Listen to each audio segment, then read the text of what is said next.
Ladies and gentlemen, thank you very much.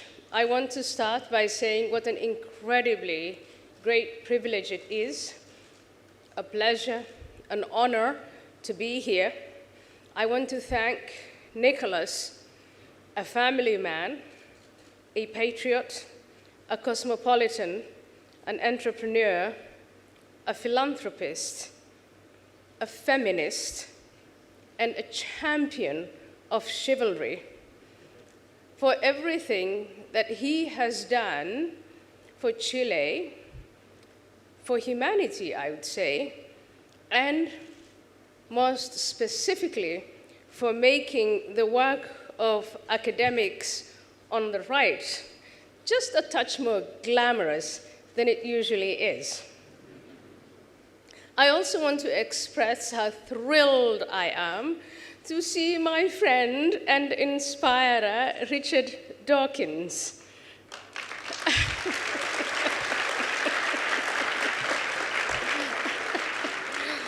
I'm so humbled to be here, and Richard, thank you very much for making this appearance. A poor little girl from Somalia, as you could see, having to be in your presence. It's just absolutely thrilling. Absolutely thrilling. Thank you for your work. Please excuse me, I have a cold. I have been asked, and I'm asked over and over again, to speak to audiences like yourselves about why I speak. And tonight, my prepared remarks before the question and answer session will be to try and explain that. You are fascinated by my life, I'm told, but sadly, I am not. There are parts that I would rather forget.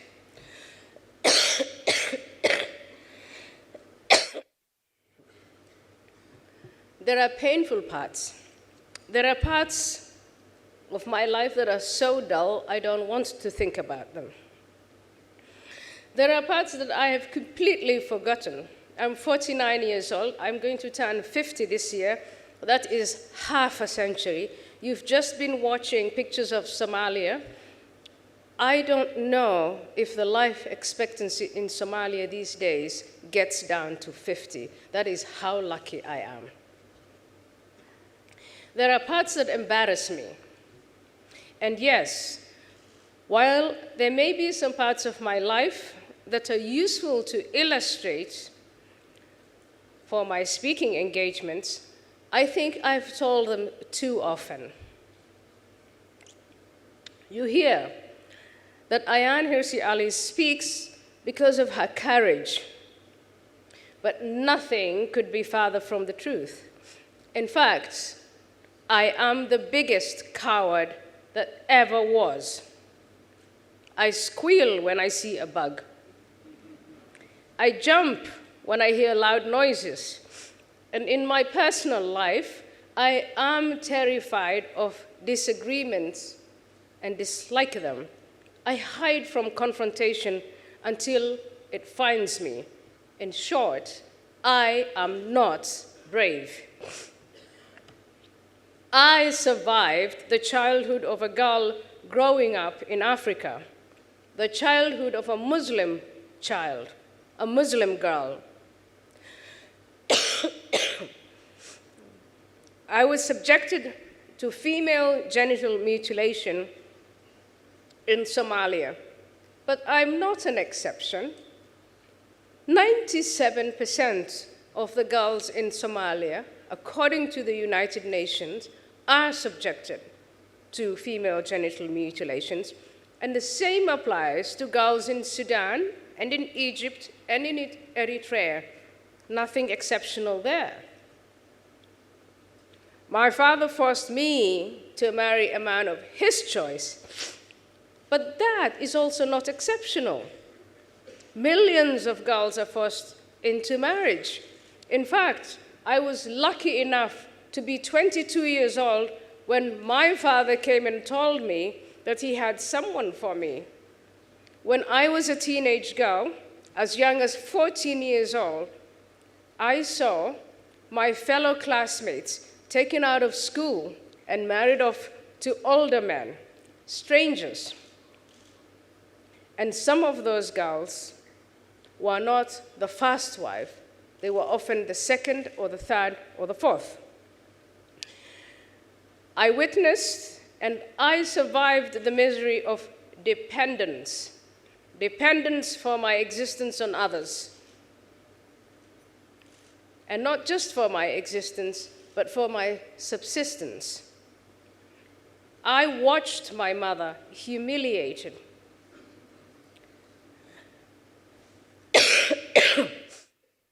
I carry on my skin the scars of her rage as she tried to balance her work life. And her work was to beg the relatives of the man who abandoned her for money to feed and to clothe and to house my siblings and me. Her life was harsh, it was brutal, it was bare. And that she did for my siblings and me. And again, this was not an exception. There were millions, and still are, of Africans who are in fact poorer. By the time I was 18, I was burning with the desire to be independent. Independence for me at that point was not some high-flying cosmic narrative.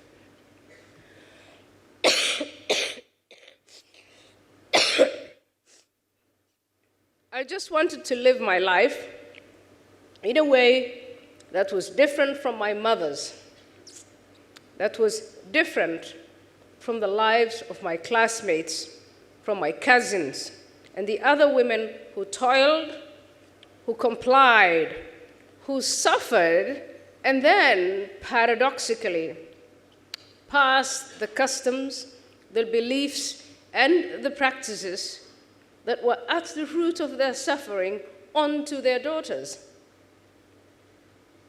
I survived my childhood not because I was brave, gifted, glamorous, exceptional in any way. I was lucky. I was lucky more often than not. I give you 3 examples. The first example, it was my father's decision to send me to school.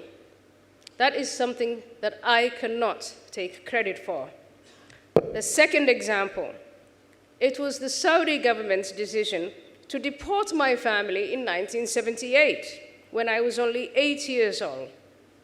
It's something that I cannot take credit for, and that was seen by my mother as extremely negative. But imagine if we had remained in Saudi Arabia. Imagine if I had grown up there. I am, of course, infinitely grateful to the Saudi government for deporting my family. The third example is the coincidence of my travel. I did obey my inner impulse to run away from the life that my father intended for me. This was in 1992. I was in Germany on my way to Canada to join the man that he had chosen for me. And I changed my mind. Instead of going to Canada, I took a train from Germany to Holland. And I could do that because of the Schengen Treaty, named for a place in Luxembourg that allowed for the free movement of people between a number of European countries. And because of the asylum laws, I cannot take credit for the Schengen Treaty or the asylum laws, but it did work to my advantage. Lucky, which is what my name, Ayaan, means, had more to do with my survival and my thriving than some innate gift or courage on my part. In the 1990s, I found my independence in Holland. I learned to speak Dutch. I took cleaning jobs and worked in a factory. That is something that I still say to young people. I'm at Stanford today, and when they come to me and say, what should I be doing? I want to change the world. I tell them, go and work in factories and take cleaning jobs. It teaches you so much. I made friends, and I gradually made a living as an interpreter and translator for abused immigrant women. I signed up for a degree in the University of Leiden in political science. Why? Because I wanted to understand what it was that made Holland so peaceful, so prosperous, so humane, so free. My focus in my studies was political philosophy, and this, the exposure to the world of ideas, and in particular the ideas of the Enlightenment, that had a powerful influence on me. By the time I was 30, I led the life of a middle-class European woman, a life that could not be more different from my mother's. I now had the means, the education, and an interesting, satisfying, exciting job to go to every morning. In terms of my politics, there was nothing interesting, original, or different from most of the other people that I associated with. I became a member of the Social Democratic Party. It's like eating cheesecake. That is because everyone did that. All my professors, my fellow graduates, my neighbors, they were all social democrats. When I say social democrat, in our beliefs, we were to the left of Bernie Sanders. And why not? Social democracy meant a just and fair society. Our work week was all about balancing our careers with our free time. We didn't have to worry about incomes and pensions and all that sort of thing. For those of us who had or wanted children, there was money for daycare. Our health care was universal, and our life had great quality. In those days, I would think of my mother, my poor mother's life. If only she had lived in Holland, I would think. The social democratic safety net would catch her and meant that she would not have had to suffer the indignity of begging my father's relatives for money. In those days, it didn't occur to me to speak in public or to write about Islam, Muslims, and national security, the issues that I deal with now. You will hear that I speak on women's rights or for women. I do, I should. After what I survived, I find it is my obligation, my duty to speak out against the belief system, the customs, and the practices that to this day continue to rob girls and women of their rights, their freedoms, their dignity. It is not just female genital mutilation, but there is a specific type of domestic violence that's defended in the name of honor. In the name of honor, little girls as young as 8, 9, 10, 11, 12, 13 are forced into marriage. In the name of honor, these little girls are denied access to education, or they are pulled out of school. In the name of honor, they're placed under permanent house arrest. In the name of honor, they are routinely beaten, and in the name of honor, sadly, tragically, they are killed. I speak on the issues of women's rights because I am a survivor, and in much the same way as some cancer survivors choose to educate the public on the risks of cancer, I choose to educate the public on the plight of Muslim women, the consequences for those women, and the spillover effects on the rest of society. When I say the spillover, I'm now working on a book in which large numbers of Muslim immigrant men who are in Europe are treating European women on the streets in much the same way as they treat women back in their home countries. That is something that I speak out on and that everyone should speak out and bring a stop to. But there's even a more important reason why I choose to speak. And it started for me right after 9/11/2001. I described to you the stark difference of my childhood. Oops, I feel like I've jumped.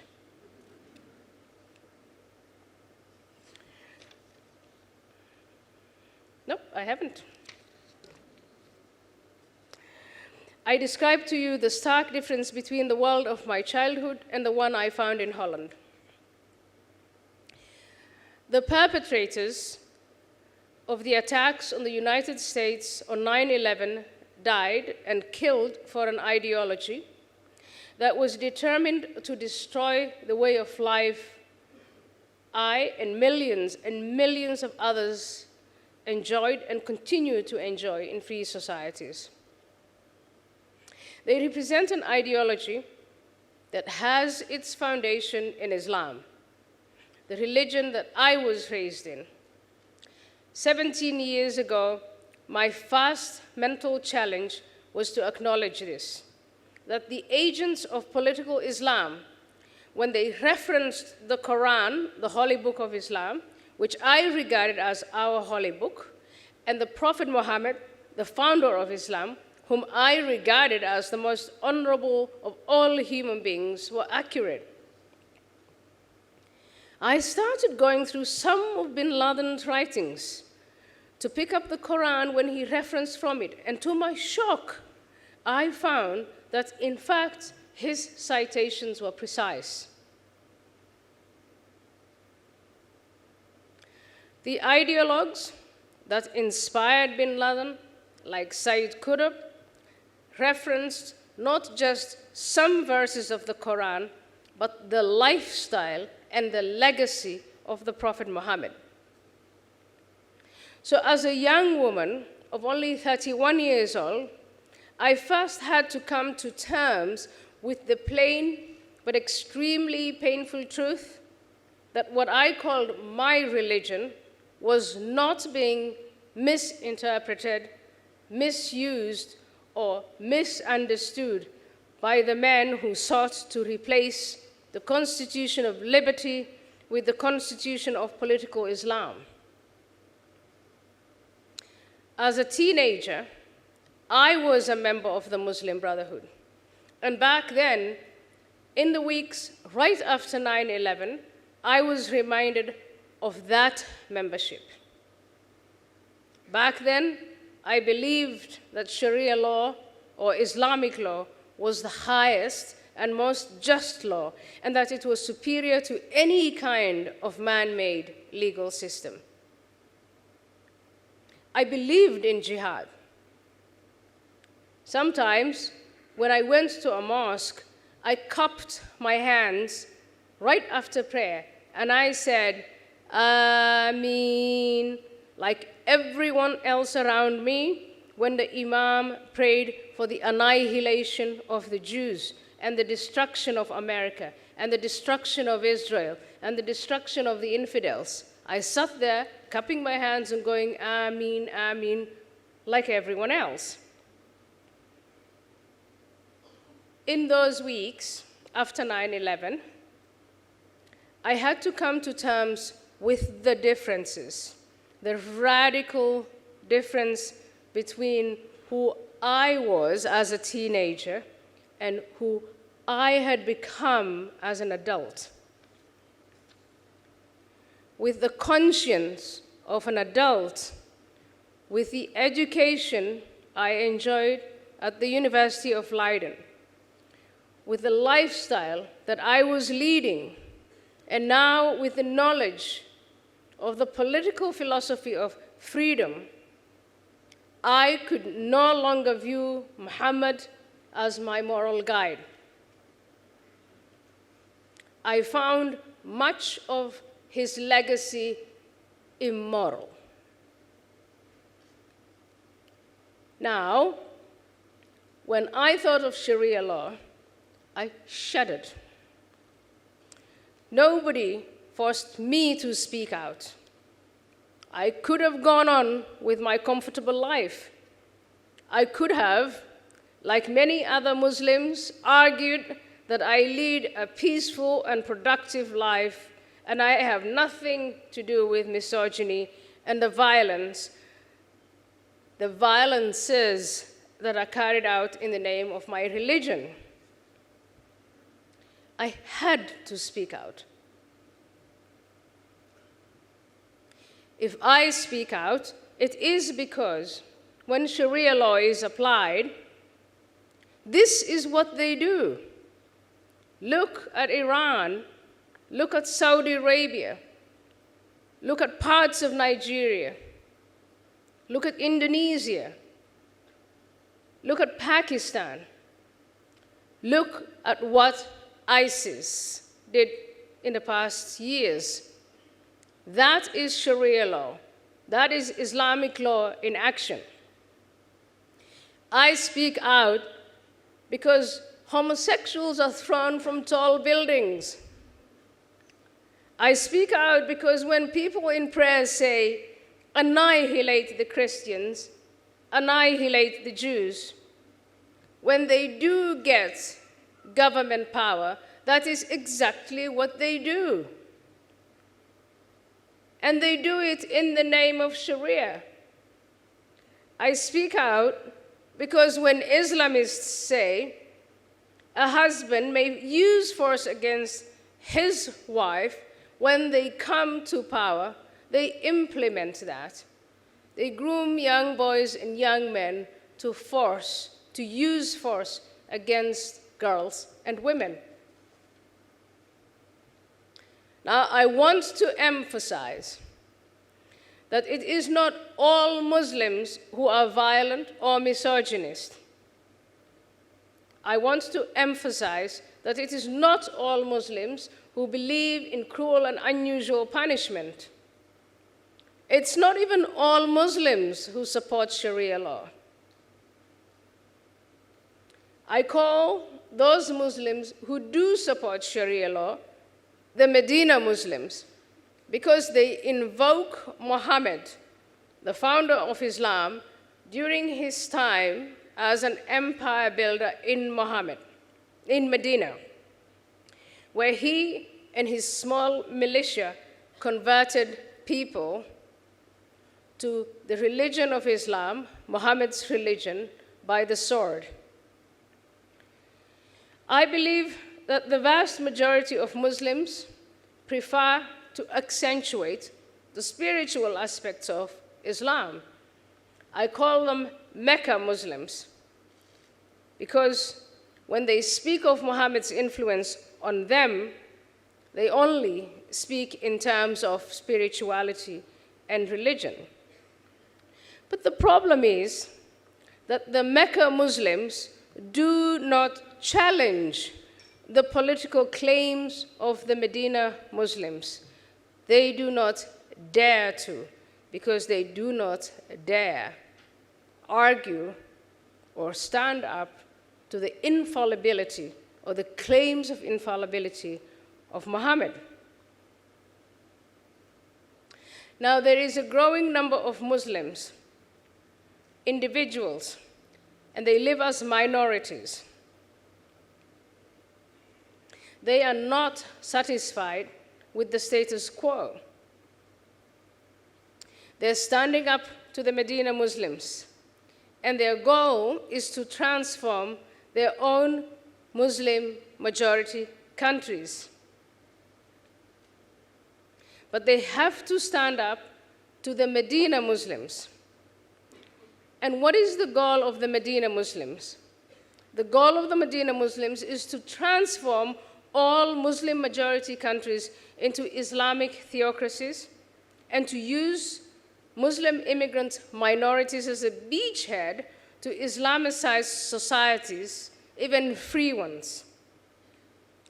Medina Muslims use a combination of force, and that is called jihad, along with the dissemination of the ideology through a mechanism and infrastructure of indoctrination known as da'wah. In theory, da'wah is the call to Islam and consists of proselytizing. In practice, it is a process of radical brainwashing.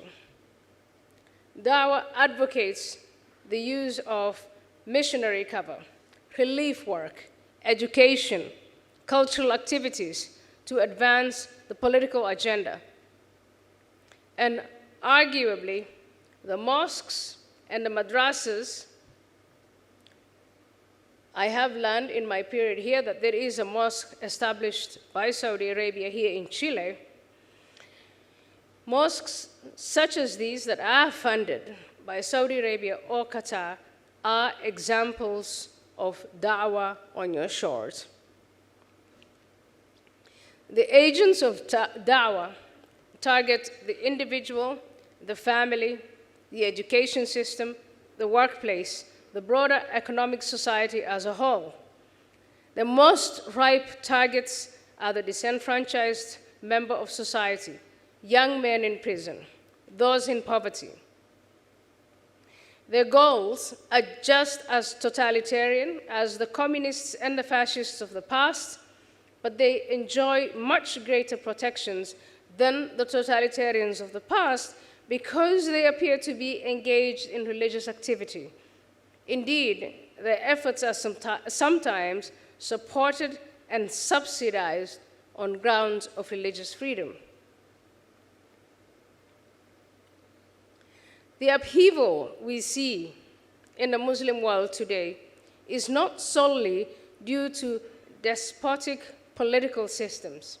It's not only because of failing economies and the poverty they breed. I want to argue that it is rather because of Islam. Because Islam in itself and the incompatibility of certain key facets of that faith that are the breeders of upheaval and poverty and backwardness. That is why the most important conflict in the world today is between those who will defend to the death those incompatibilities on the one hand, and those who are prepared to challenge them. Not to condemn or to malign Muslims, but to reform Islam. This is where that third subset of Muslims come in, the reformers, the modifiers.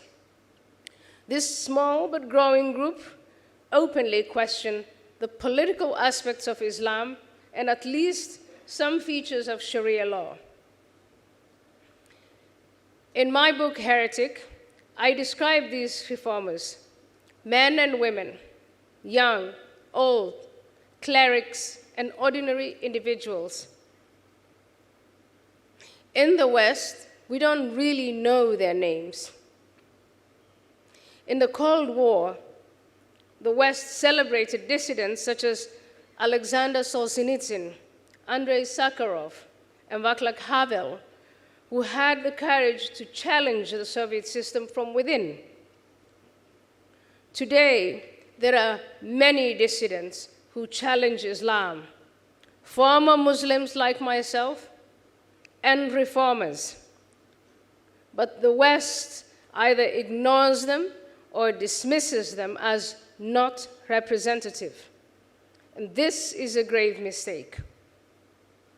Reformers such as Tawfiq Hamid, Asra Nomani in the United States, Majid Nawaz in the United Kingdom, Hamid Abdul Samad, Sairan Ates in Germany, Evgeny Donmez in Austria, Jaleh Tavakoli, I believe in Denmark, Yasmin Muhammad in Canada, and others, they must be seen, they must be heard, they must be given platforms, they must be supported, and they must be protected. Like my friend Richard Dawkins has seen me and loved me and protected me and inspired me. Many of these reformers face threats, public shaming, and worse for speaking out.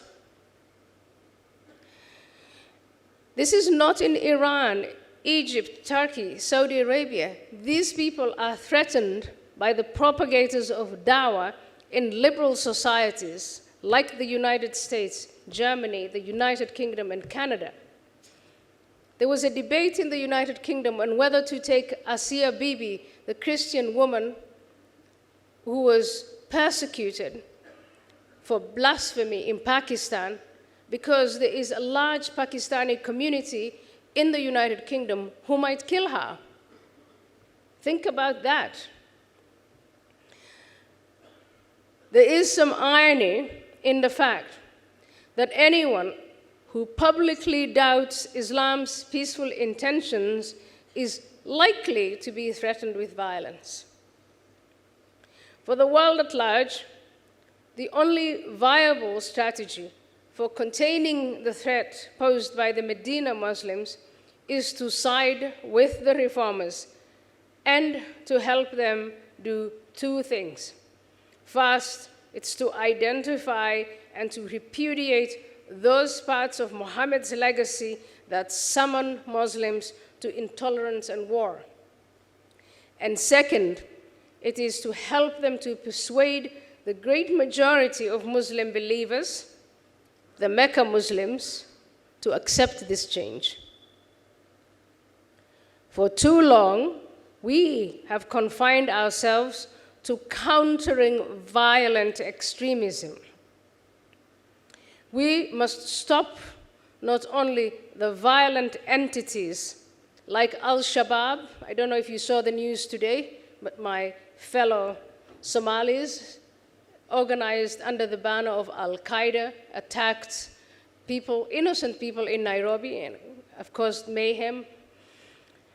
Entities like ISIS, like Al-Qaeda and Boko Haram. But we must also dismantle the networks of da'wah. We must dismantle the networks of da'wah, which are often the preparatory schools for jihad. We must make the long-term commitment to defend and promote our principles of freedom, of tolerance, of equality, and of reason, here and abroad. At the very least, we must stop facilitating the spread of an ideology that is fundamentally hostile to our own freedoms. I am not a cleric. I have no weekly congregation. I simply read and write and think at Stanford's Hoover Institution. Those who might object that I'm not a trained theologian or a trained historian or an Islam expert are correct. But it is not my purpose single-handedly to engage the Muslim world in a theological debate. Rather, it is my purpose to encourage Muslim reformers and dissidents to confront the obstacles to reform that they seek, and to encourage the rest of us who enjoy these freedoms to support them in whatever way we can. I speak out because I believe strongly that the Constitution of Liberty is superior to the Constitution of the Quran and political Islam. And to stay silent is to acquiesce. If we speak out, we have a chance of preserving our freedoms for us and our children and our grandchildren and the world. Thank you.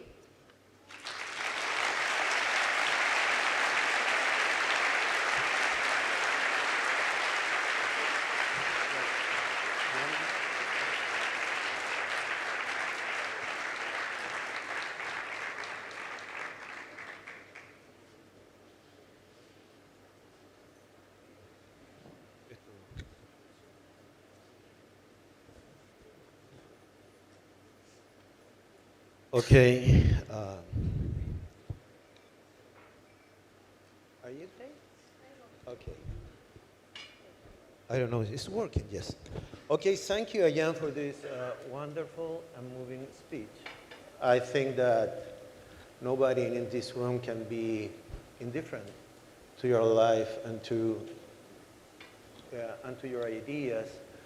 But let me tell you that you fail in something. If you say that you are not brave, we don't believe you. If you say that you don't have original ideas, we don't believe you. Because now we know you a little more, and you are a brave person, and I think everybody knows that here.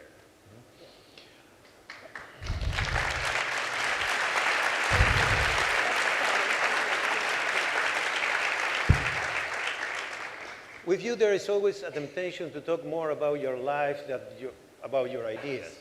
That's a problem. Yes, it's a problem. It's a problem, but we will not be an exception here because many people have to know more about you, and then we will talk a little about your idea. Not a little, a lot. Okay? When I read your book about your life, at some point I didn't know if I was reading a novel. Because it was so different of what I think everybody here has expected or lived. And I was kind of fascinated with your parents' characters. First, your mother was very unique. She has forced marriage, I just understand, but she get divorced very quick. And that was very strange in that moment, still now. And she married your father for love. That is a very strange concept also.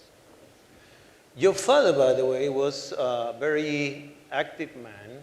He was educated in the state. He studied at the Columbia University, and he was a great leader of democracy in a country where democracy was not even an idea. But what intrigued me about your parents is that if they were so unique, they give you the same life that more or less all your colleagues or friends has. Then you get, at 5 years old, the genital mutilation. I know that your father was not there, but you get it. You were treated as a second-class citizen because you were a woman. Yeah. And you were forced to marry to another person. Even your father was living with another woman in that time. How you explain all this contradiction about how your father were at the beginning and how it ended your life? Yeah. So the way I explain that is by saying it is true. My father had been exposed to the West. He had come to the United States. He was fascinated by American democracy. He wanted to supplant it in Somalia. My mother was at some point, I don't know, she had the inspiration that she didn't want to live with this man that repelled her. Her father chose for her this man, but she didn't want to be with him. Those were impulses in a context where these deep-rooted traditions and practices and religious beliefs were still established. So even though my father was forward-looking, when it was convenient for him to be polygamous, he was polygamous. When it was convenient for him to dictate, this is the man you're going to marry, he did it. Because the institutions, the culture, the norms hadn't transformed quite as completely as what he found in America. And in fact, if you look at the life of Sayyid Qutb, I would say one of the biggest inspirers of radical Islam, he started in Greeley, Colorado, and there was a lot in his early life that suggested that he was consuming and enjoying American life. And at some point, he became disenchanted with freedom, with civilization, with democracy, and turned his back on it and became so angry that he started to hark back to this 7th century utopia. And that is then how he inspired his followers. So I think that let me call it the Rousseau impulse, this idea of romance, of falling back in time to think that what we've left behind is more pure, more appealing, more virtuous, that is a universal impulse. And my father and my mother were much closer, by the way, to a context where things actually hadn't changed that much, and it was easier to fall back than, say, where we are now, where we have some... There is a part of your life also that you were very engaged with a Muslim brother, you said? Yes. And I don't remember, but you used to use the burqa also? I did wear the burqa, yeah. Okay. And you saw a garment here in the video at the beginning where there is an open, where your eyes are visible, but the rest of you is hidden. That's the kind of thing I wore. Yeah, yeah. And you also celebrate the fatwa for Salman Rushdie, yes. And you were there. Then it's hard to imagine when you changed your opinion and decide to escape from all of that. I understand that you begin to change when you live in Holland, yeah. But you take a plane, because the story is this, your husband was living in Canada, and you have to take a plane to visit him in Canada, but the plane made a stop in Germany, and she decided not to take the plane to Canada, instead you went to Holland. Yeah. But that was a big, big decision, yeah, for you. Where was this strength to do that? I don't know if you can call it strength. It was, my father had made up his mind. He said, this is what your future is going to be like. This is the man you're going to marry, and it's the right decision. And I think he did it again out of, his motive was to be protective and to secure my future. But that's not what I saw. What I saw when I imagined my life with the man that my father chose for me, what I imagined was a replication of my mother's life, of all these women I had seen who had been married off and who had been thrown into a life of dependence and chaos. And my mother's life very much was determined by the circumstances. We moved from country to country. My father was absent. She didn't speak the language. She didn't earn any money. She had to look after these 3 children, and she didn't know what to do. And she was absolutely desperate from day to day. And she had flights of rage. And sometimes she expressed her helplessness and her powerlessness by beating us up and destroying the furniture. And, could you blame her? I don't know. So I thought, that's not the life I want. I've been luckier than my mother because I actually did go to school and learn something. And in Germany, I had that sudden choice, that sudden window of opportunity. I could go to Canada and comply with tradition. And I knew how that script would end. Or I could just take that train and jump into the unknown and see what happens. And now sitting here and being Mrs. Ferguson, I can tell you that was the better choice. And that's what I tell.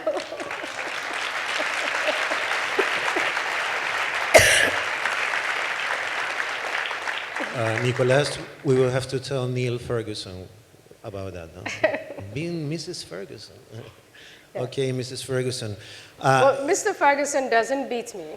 Mr. Ferguson doesn't abandon me. Mr. Ferguson he does what I tell him to do. So there's a big difference there. That's a great man. Well, we're talking about 92. You were 23 years old when you arrived to Holland? 22. 22, sorry about Yeah. that. And there is a part of your life that seems normal. Yeah. Normal in terms that you were unknown, you have this job that you describe, and there were also some funny things. Was the first time that you get a pair of pants? Yeah. A big ones. Why were they so big? Because I think I still didn't quite feel comfortable with exposing parts of my skin. Because remember, it was programmed in me. Even the tiniest bit of flesh of skin that you expose as a female is going to drive these men crazy. So I come in 1992, July of 1992, to the Netherlands. It's summer, it's a very hot summer, and all these women are in shorts and miniskirts and tank tops, and the men are also in shorts, and life is moving on perfectly fine. And well, I look at these people horrified, they look at me horrified. And the white Dutch people who are working in the asylum seeker center say, it is so hot, how on earth can you move around in this? Because I'm covered from head to toe. And there's this mutual incomprehension. And I think it is through encounters, through conversations, that you convince one another. And thank goodness, I felt I was open to understand how it all started, and I would just ask questions. So the men are just going to be normal, and they would be, absolutely, what do you mean? And empirically observing, I could see that men who saw lots and lots and lots of female flesh were just carrying on in a most civilized way, and they were not.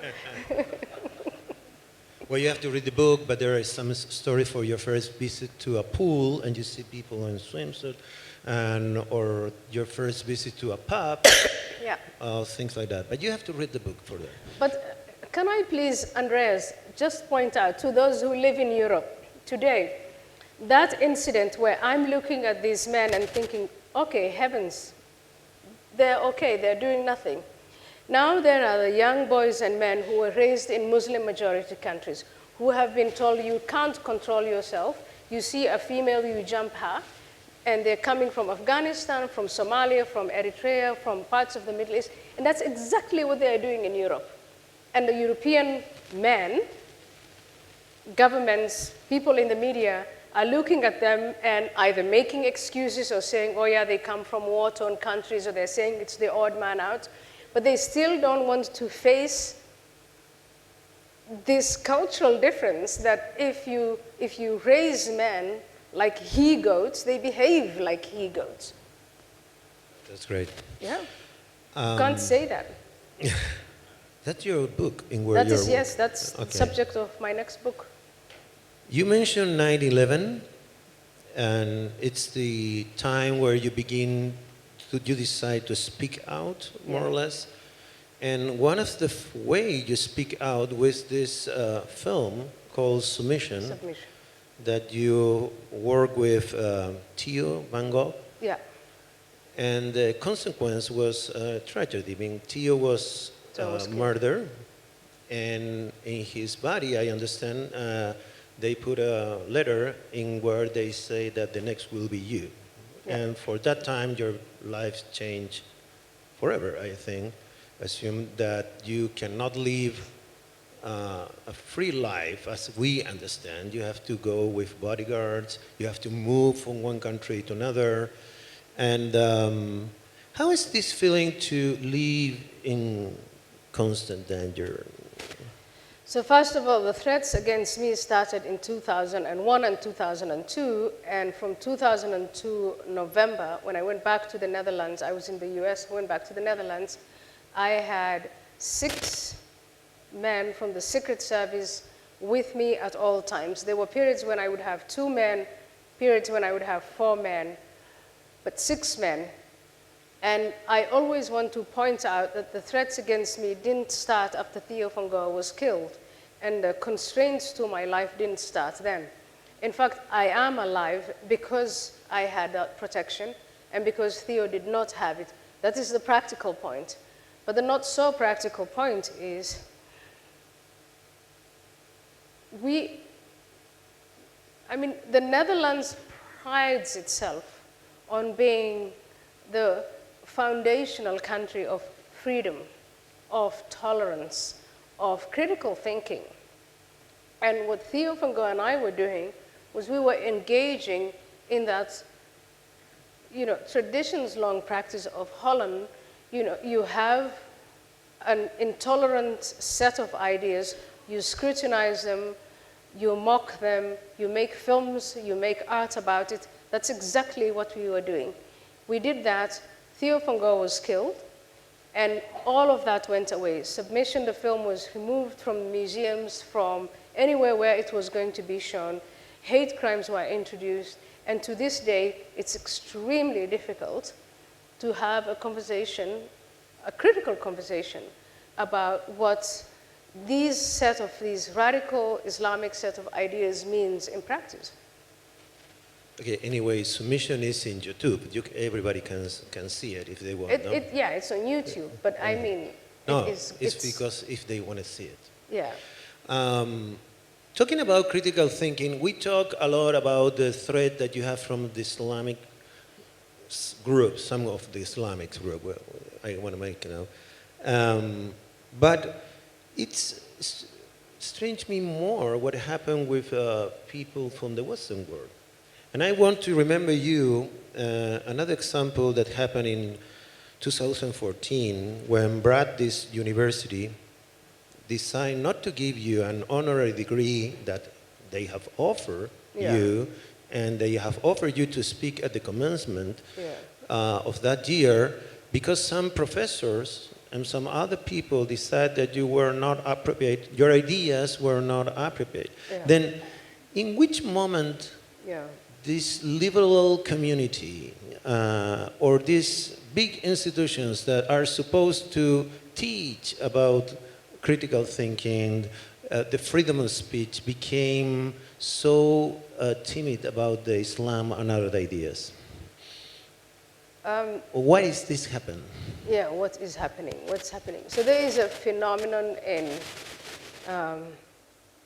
public discourse in general in the United States, and especially on university campuses, where it is so fashionable for people to be offended. Students are not seen as, or the institution of the university apparently no longer, probably it doesn't apply to all universities, and it doesn't apply to all professors, it doesn't apply to all administrations, but there's this general idea that universities are now not in the business of teaching students how to think. They're in the business of protecting students from ideas that they might find offensive. There is a vocabulary in circulation, microaggressions, trigger warnings, safe spaces, all sorts of, in my view, absolute rubbish, pure garbage and nonsense, and you shouldn't be, some of these universities, they pay up to $60,000 a year.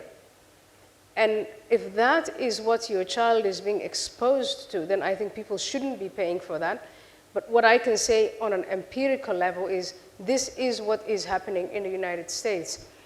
And what the radical Islamist organizations on campus do, the student organizations and those who finance them, who resource them, what they do is they're taking advantage of that particular culture that is now in sway. It's not radical Muslims who have rendered American universities intolerant. But because American universities are in the grip of this crazy spell, they're exploiting that. You were deplatformed from a radio. So Richard Dawkins, can you believe it? Richard Dawkins was deplatformed, meaning he wasn't, his speaking was canceled by a radio in San Francisco. In San Francisco. So there's something that's going on in the United States of America that makes me think you don't need outside forces and enemies from Islam or China or Russia to come and bring the United States down. We are doing it happily ourselves. Mario Vargas Llosa, who was here with us a year ago, write about you that it's incredible that a woman that live in Somalia, who live your life, is now one of the most prestigious defender of the freedom, who is the only gift that Occident can give to the rest of the world. That is what he said. That is a compliment for you. Very much. Thank you. Okay, but even that in the university is particularly difficult to critique the Islam. I mean, there are other topics around, but Islam is particularly difficult. I mean, it seems to be very well organized persons. You described some of that. Is it still difficult to you to go to universities, to different places to talk about? It's not difficult for me. It's not any more difficult than it was 10 years ago. But what makes it difficult is 10 years ago, I could have in the audience people who would say, I really disagree with you, and they would put forward arguments that were well thought through, that I thought I learned something from. They would look at my work, my numbers, they would say, you looked at this context, but you didn't look at this context, you're generalizing, etc. And now, I find what's happening very different. People are saying, I'm not even willing to listen. I'm preemptively offended. And you have campaigns where me or other speakers whose works they don't like, they simply say, you can't even have them. We won't even listen. We won't engage with them. And I just can't imagine how frightening that is. And this is not on religious grounds.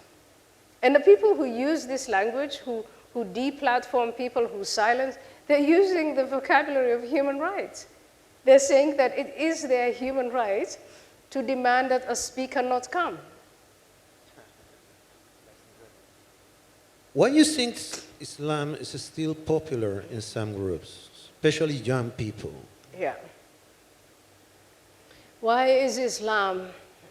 Let me say, doctrinaire Islam, the agents of that doctrine, they offer their clients, their consumers, their audience, their targets, a life where everything is thought through, everything is planned. From the time you wake up in the morning till the time you go to bed, they provide you with the most clear rules. So you don't have to bother with the exercise of thinking. And I think for a lot of people, a lot of human beings, that is appealing. You don't have to think, you don't have to worry about anything, you just do as you're told. When I was a member of the Muslim Brotherhood, I remember some of the preachers saying to us, when you wake up in the morning, you get out of bed, left foot first, then right foot. And when you're going into the toilet, left foot first, right foot first. When you're getting into your shoes, right foot first, left foot. If you internalize all of that, you memorize it, then, and you're told you're leading a virtuous life, and at the end of that life you're going to die. And I think what Islam provides in many ways is an encounter with the idea of death and what happens supposedly after death. If you do all of that, after death you're going to be rewarded if you're a young man with a lot of sex, if you're a young woman with a lot of fruits. You have been engaged in this idea to reform Islam and denounce many of his ideas. But there are some indicators that show that it's less freedom in some Islamic countries now. Yeah. There is some indicator, as you said, that in Europe, Islamic areas are beginning to grow. Yeah. Are you still with that strength to fight all of this? I mean, you see, Well, you talk about Kenya now. We saw today an hotel with a bomb. They kill. Riverside complex, yeah. Look, for Europe, it really is up to the Europeans to fight for their own legacy. And the sad thing about Europe is the only moment in their history that they seem to reference is the period just before the Second World War. And the only figure that they seem to think of is Hitler. And Europeans, especially Germans, every time these issues are raised, they seem to think that their populations will fly into a fancy of genocide. And as long as this is the case, it's impossible to have these debates and discussions. I think most Europeans are well-meaning. Most European leaders are well-meaning. But instead of what they need to understand is, instead of being psychologically mired in the totalitarian nightmare of the past, they have to actually face the totalitarian nightmare of the moment and the future. And it's up to Europeans to do that. I'm not a European anymore, in fact. Women's rights are a key in your statement, and I know what you said in your speech, and you're very focused in the women's rights and Islam. Yeah. But women's rights it's a major issue in every country in these days, in the States, in Europe, here in Chile. And yesterday, in a talk what we have, you said that you also were a little surprised of what happened with human rights in America, no? Yeah. Let me ask you, what about the Me Too movement? You like it? So the Me Too movement started with a perfectly legitimate problem. The symbolic figure, the guy who was outed was Harvey Weinstein. And he was committing all sorts of sexual misconduct in the workplace against his employees. And then, you know, that report seemed to bring out the fact that he wasn't the only one, that in the entertainment industry and in the media industry, this has been going on for a long time. Perfectly legitimate story, perfectly legitimate cause. And then the fringes of society somehow, on the far radical left, they came and they, I think, hijacked this whole Me Too thing, and they've turned it into a war on boys and men. And not just a war on boys and men, but also a war between men and women. There are now figures in Wall Street who are saying, don't go anywhere near a woman, don't stay on the same floor with them, you know, don't have lunch with them. And I think paradoxically, the Me Too movement has set back women's rights in time. And I don't know if you all, this is Chile, I don't know if you followed the Supreme Court hearings. Brett Kavanaugh, one of the candidates who's now in the Supreme Court, if you saw that process, what I saw was disturbing. It was a whole mass of people who were saying, I believe her, I believe her, I believe her. I'm not interested in the presumption of innocence. I'm not interested in evidence. And this is the United States of America. And I thought that is absolutely frightening. I didn't assume that he was innocent. I didn't assume that the accusers were lying. I simply wanted to know what happened. But all around me, people were saying, you cannot do that. You have to believe her. And I don't think that that is good for women. When we talk about individual rights and individual freedoms, I don't mean to say that it's only women who have rights and only women who have individual freedoms. It's also men. This is the society. So I presumed, if you're going to make an accusation like that, you have to come and present the evidence. And it's very sad that in the United States of America, that we do give in to mass hysteria at the time. And to me, it's still mass hysteria until some evidence is provided. At least that guy was elected to the Supreme Court. That's a good news. Well, he went into the Supreme Court, but it is what it symbolized. You know, there's an economist at Harvard now, Roland Fryer, who's being accused. He's taken away his job is taken away, his tenureship is probably going to be taken away, and the accusation is that he made jokes.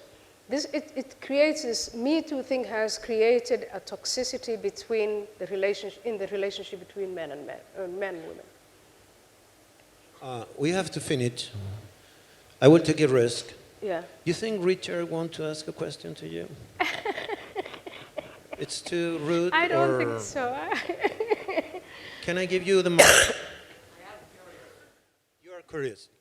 This is exciting. Okay.